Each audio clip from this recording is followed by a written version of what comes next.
Hello everybody and welcome to episode and presentation by Salt and Pines of Snow Falls, Maine.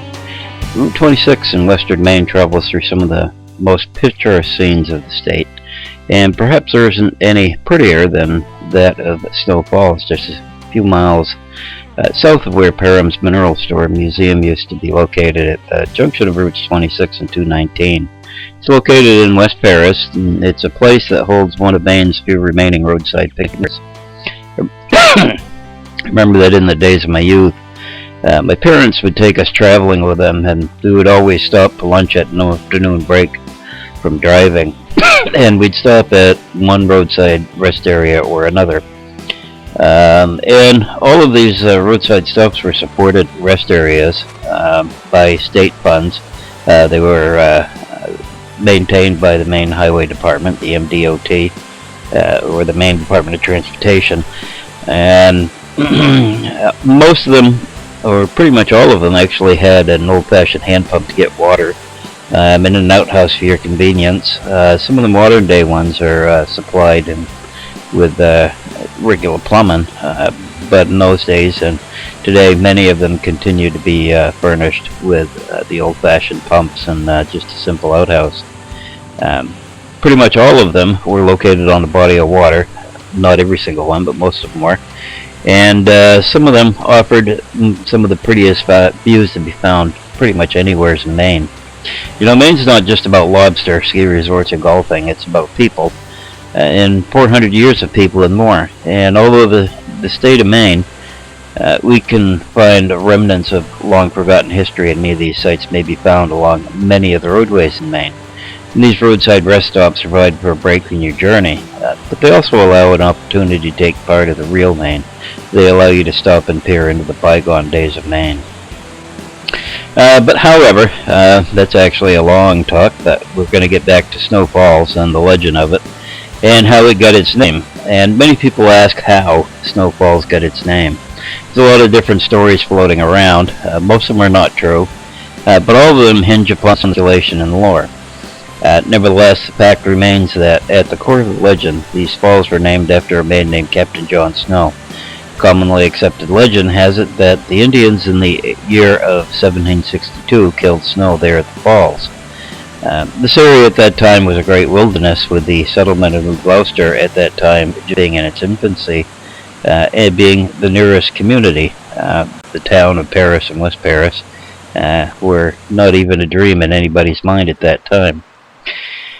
But a Captain Snow and a Mr. Stinchfield, and it's probably James Stinchfield from New Gloucester, as described by Williamson in his work on Maine history, were engaged in the business of hunting and trapping on the stream. And this is on the Little Androscoggin River. Their camp was said to have been pitched on the east side of the river near the falls, and that would have put it in the vicinity of the picnic tables that helped grace the area. Indian depredations at that time were very frequent, but coming to an end as the Indian wars were being done by treaty, or at least that's how the story goes anyways. A party of warriors had descended from Canada and divided and spread themselves upon the scattered frontier settlements, and naturally they were said to spread before them much devastation and terror. One party, burdened with booty, discovered the steps of our hunters and traced their tracks back to the camp. There is, however, some question by historical facts as to the date, as New Gloucester had actually begun previously in 1754, and a treaty had been signed with the Indians in Halifax in 1760, effectively putting an end to the Indian raids and war parties, and this would have put the true dating anywhere between 1754 and 1760, and not 1762. But apparently, Captain Snow was inside the camp. Story has it that they built themselves a log cabin of sorts. But while Stinchfield was away tending to some chores, returning to camp he encountered the Indian raiding party and sneaking up on the encampment. In 1824, Elijah Hamlin wrote the first issue of the Oxford Observer. Stinchfield, who happened to be on the outside, discovered them within a few rods of it. He uttered a scream of terror and conjured Snow, who was within, to surrender, as resistance would be useless. Snow, who was aware of the horrible sufferings to which they doomed their prisoners, replied that he never would surrender himself alive, and that it was better to perish than die at the stake. The Indians, finding themselves discovered, with a yell, precipitated themselves upon the camp. Snow appeared at the door with his musket in his hand and made a demonstration of the surrender. But he only did this to single out his victim. The Indian who covered the file in his approach was of ferocious appearance and uncommon stature.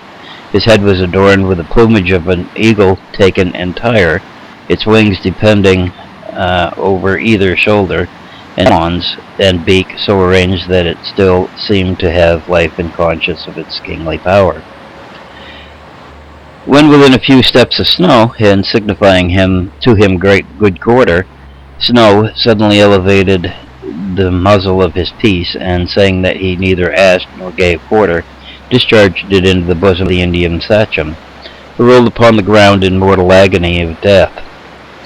Before Snow could recover the camp or make another movement of offense, he himself was slain and cut in pieces by the whole party, who had hung themselves at once in fury upon him. They then betook themselves to lamentations and howling for the loss of their chief, and having performed all of the funeral rites due to his rank and significance of their consideration of his loss, they sank him in a neighboring bog and continued their march northward, taking Stinchfield with them, calculating to offer him up as a sacrifice for the death of their chief. And that's the story as Hamlin wrote it. Now, it's unknown whether this is a true rendition of the story as it was passed down by the Stinchfield descendants.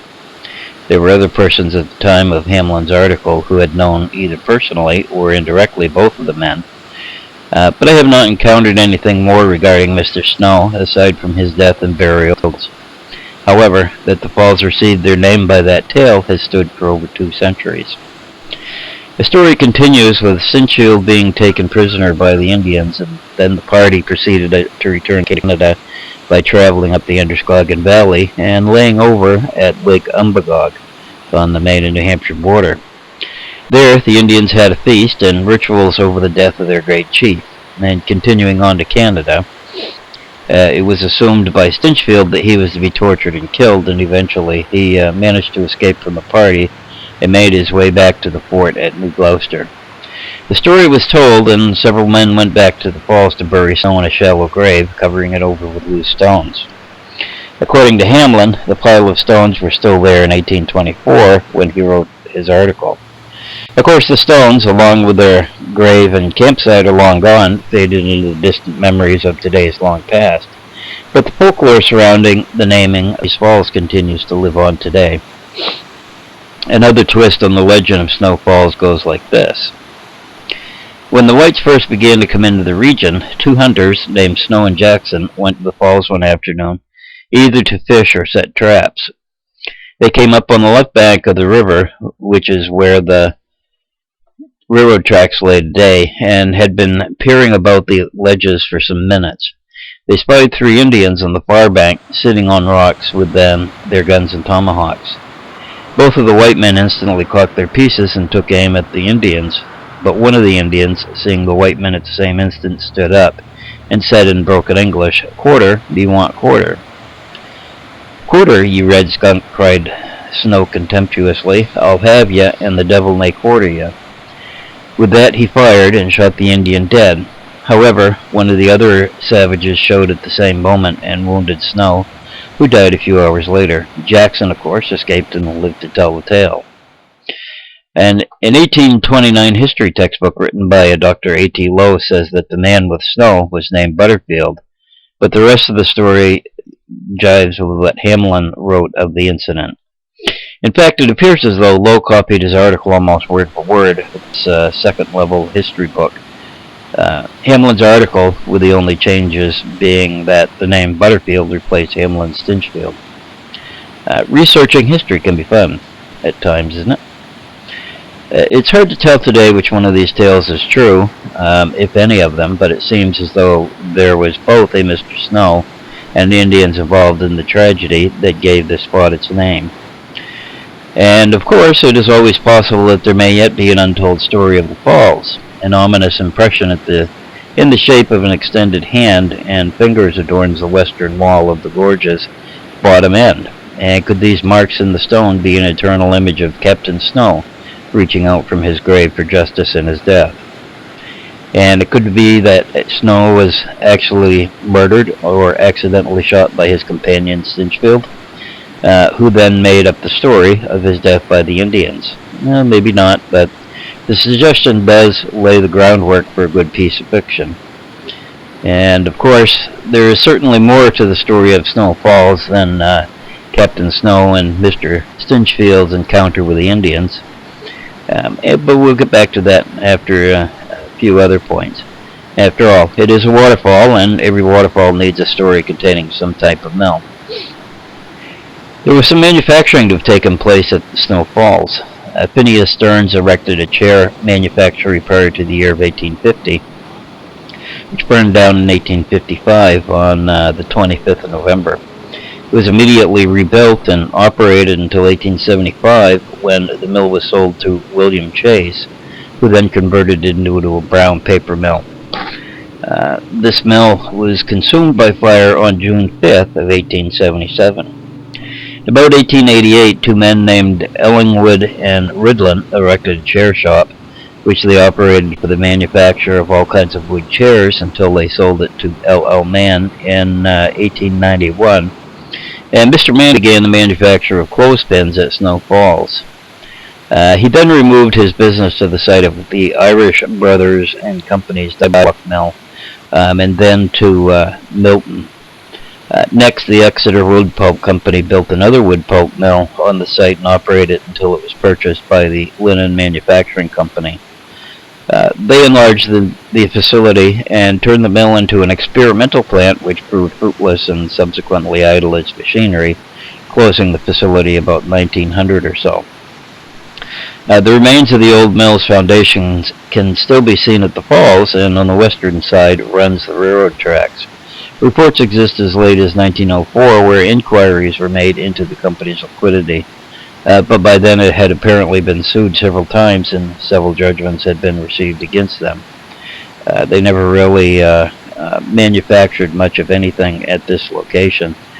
However, the people who did run the Linen Manufacturing Company did acquire several patents on some of the processes that they had, which made the manufacture of linen quality paper much better quality, made it easier to manufacture it, and they discovered a way of manufacturing linen out of flax, which greatly reduced the cost of that paper.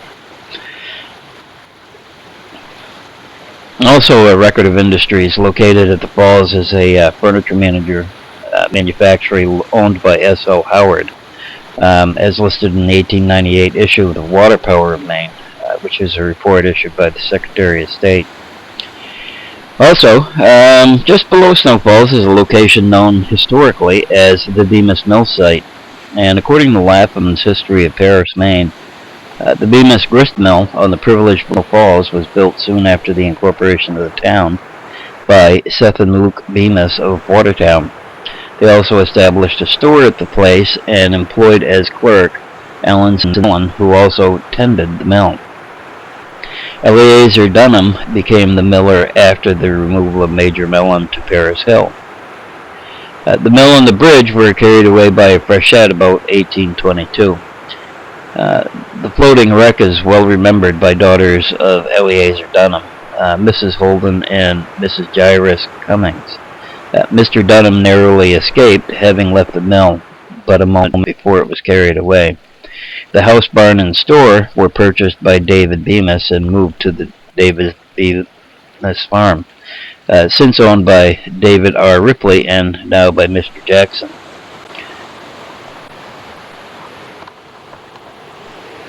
The elm now growing on the riverbank, and again this was written by Lapham back at the turn of the century. Um, the elm now growing on the riverbank stood between the house and the store, and all there is left to mark the spot. Associated with this locality is the drowning of Allen and Strout, referred to in another place of that book that he wrote. Also, it calls to mind the perilous ride of Dr. Goss, and this is a pretty interesting one. The planking of the bridge had been removed for repairs, and the doctor, returning late at night, did not take in the situation. And his faithful, sure-footed Maggie walked the stringer of the bridge, and the safe arrival of the doctor at Mr. Dunham's created much surprise and caused the inquiry of how he came. His positive assertion that he had rowed across the bridge induced Mr. Dunham to make an examination the next morning, and the tracks leading on and off the stringer substantiated the old doctor's statement. Imagine in the middle of the night, this old doctor walking across the 12-inch wide stringer of a bridge on a horse. The Bemis sawmill was built by James and Francis Bemis midway between Snow Falls and West Paris. This was purchased by Simon Thicket, who was drowned here soon after. It was operated for a while by his son, and who erected the commodious buildings in which the family resided until their removal to West Paris Village. It has since been owned and occupied by Mr. Childs and the manufacture of spools and bobbins. And this particular site would have been at the dam where the end of Jackson Crossing Road in West Paris is now. There's a footbridge over the falls when you get back to Snow Falls, by the way. There's a footbridge over the falls and some short trails allowing an easy access to some of the best scenery. And this, of course, is not the first bridge. There have been many, and almost all of them falling victim to one tremendous spring freshet or another. Came across a letter to the editor from the 1896 issue of Engineering News, reporting of a cheap but functional bridge that had been built to temporarily replace one such lost bridge. It was written by the builder, Mr. Fred J. Wood of West Paris, and I'll read you the complete letter. A Cheap Bridge is the title of it, and he writes, Sir, I send you herewith a photograph which, I think, may be of interest to your readers as a unique and efficient structure at low cost. The severe freshet of last spring washed away the bridge over the Little Androscoggin River at Snow Falls in the town of Paris, Maine, and this bridge was built by me for the town for a temporary footbridge pending the erection of the new structure. The fir balm logs were cut in the adjacent woods and strung across the gorge, and the towers were built on each bank of hemlock logs, and cables of twisted wire fence ribbon were passed from anchorages on either bank over the towers and under pieces of iron pipe passed under the stringers. One anchorage is shown in the photograph, the wires being nailed to a timber braced under the bracket of an old boiler, while the other ends are fastened to the bottoms of tree trunks. The wires were drawn tight by means of the usual fence stretchers in use by farmers. A few old planks which did not follow the bridge downstream made the floor, and rails were found within a few feet. I did no figuring of strains, the work being hastily contrived, but I was satisfied by seeing the bridge sustain, without noticeably deflecting, a load of a little over 500 pounds concentrated at the center. The cost of this bridge was almost entirely in labor, the materials with the exception of the fence ribbon and a few pounds of nails and spikes being picked up in the immediate vicinity. The items being as follows: 26 pounds of twisted wire fence at 4 cents a pound for $1.04, 1 pound of staples for 10 cents, 1 pound of 50-penny spikes for 5 cents, 1 pound of 10-penny nails for 4 cents, labor, men and oxen, $10.50, and it came to a total of $11.73 to build this temporary bridge. Yours very truly, Fred J. Wood, Snow Falls, Maine, September 5th of 1896. So in the picture that I put up here, you can see the old boiler, which has long since vanished.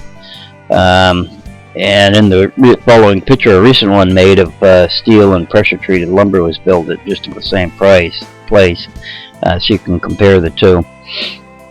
And just a ways above the falls along Route 26 where it meets Route 219, you will find Trap Corner. Lots of folks have ideas as to how it got its name, but according to the history of Paris, Ebenezer Drake built a store there strictly for the purpose of gaining the trade of anyone from the area who might have gone down into Paris for their needs. Since there was no village to speak of at the time, the locals gave the store the nickname Trap Corner. He ran the store for many years, and afterwards the store passed through many owners. And even today, a store is situated in the area. And unfortunately, the much-renowned Perham's Mineral Shop and Museum is closed, I think replaced by somebody else. But they were another victim of the changing economy. It's interesting to note that there's been a mineral shop and museum there for several score years without interruption before the closure of Perham's. The area also has a legend attached to it, which involving a buried treasure of buried silver and gold. An article in the New England magazine by Charles E. Waterman states the birthplace of Hamlin has this to say about the affair.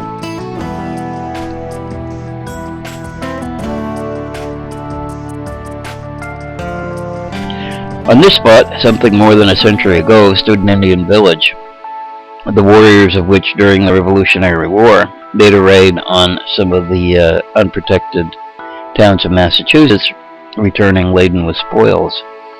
And this so roused the cupidity of the village that the whole tribe resolved to try raiding on a larger scale. But first they determined to bury the gold and silver which formed a part of the spoils.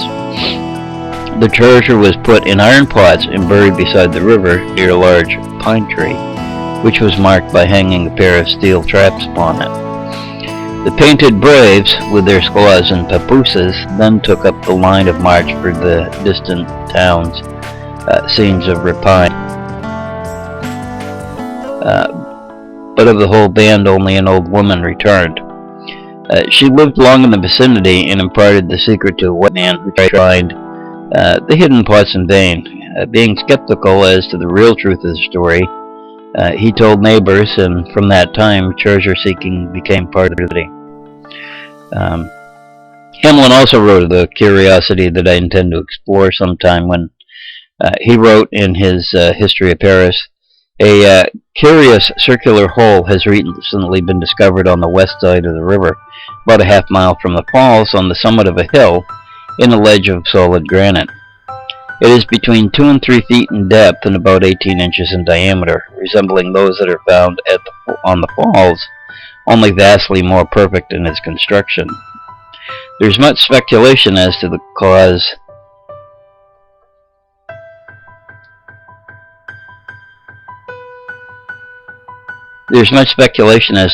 and manner of its firmness.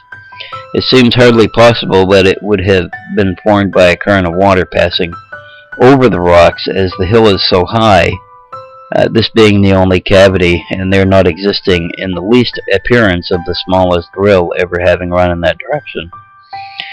That it was hollowed out by the Indians is still more improbable.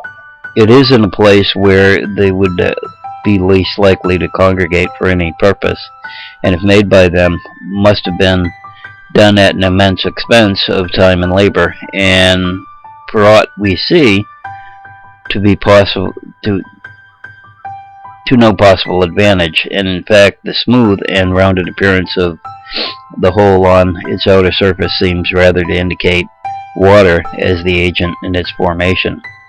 We have examined it a number of times and can only add with the poet. The thing is neither strange or rare, but how the devil came it there.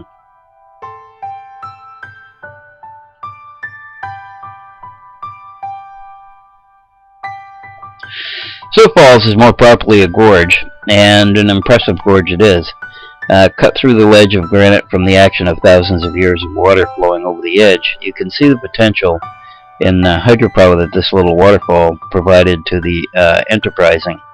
There remains much to explore for the casual visitor at this site, along the Little Androscoggin River. Some of the foundations of the original mill structure still exist and make for some interesting photography opportunities.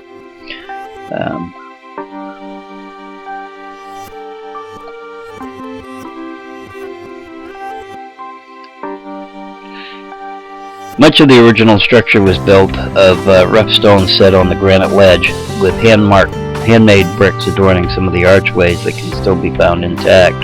The D.L.Soucy is an especially neat feature, as it has become an interesting environment for local flora and fauna. It almost has a creepy sort of look about it in the dwindling light of the evening, and is a haven for all sorts of insects. Snow Falls can be found on Main State Route 26 in West Paris, and the coordinates can be found on DeLorme's Main Atlas and Gazetteer. I use the 2006 version, and it's in Map 11, Section 1C. The St. Lawrence and Atlantic Railroad operate the railroad that runs along the western edge of the Little Androscoggin River. Remains of the old construction from years past may still be seen. A raceway to power the wheels have been hand-dug, diverting water from the head of the falls to power the wheels. Lined with fieldstone and some cut stone, the remains are a testament to the drive and determination of Mainer's ability to get the job done, no matter the obstacle. The water power of Maine has played an enormous role in the growth of the state.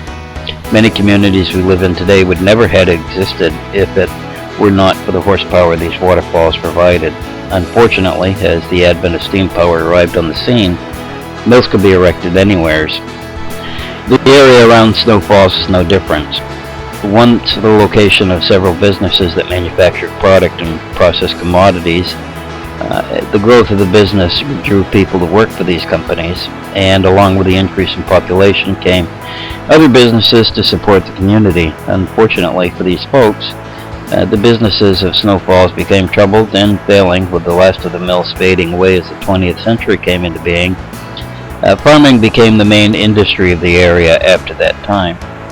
It's unclear at this time as to what type of water wheel was used to power the mills at Snow Falls, but appearances suggest that what was called a brush shot wheel was used. The actual name for a water wheel is actually hydraulic motor. These motors transferred the power of the moving water into mechanical action that drove the machinery used to build or process products such as lumber, flour, and other commodities. The presence of the cast iron pipe at the bottom of the flume suggests that it may be possible that in the latter half of the 1800s a turbine type of hydraulic motor may have been installed. These were much more efficient and operated by concentrating a fall of water into a pipe, thereby increasing the practical horsepower available from the flowing water.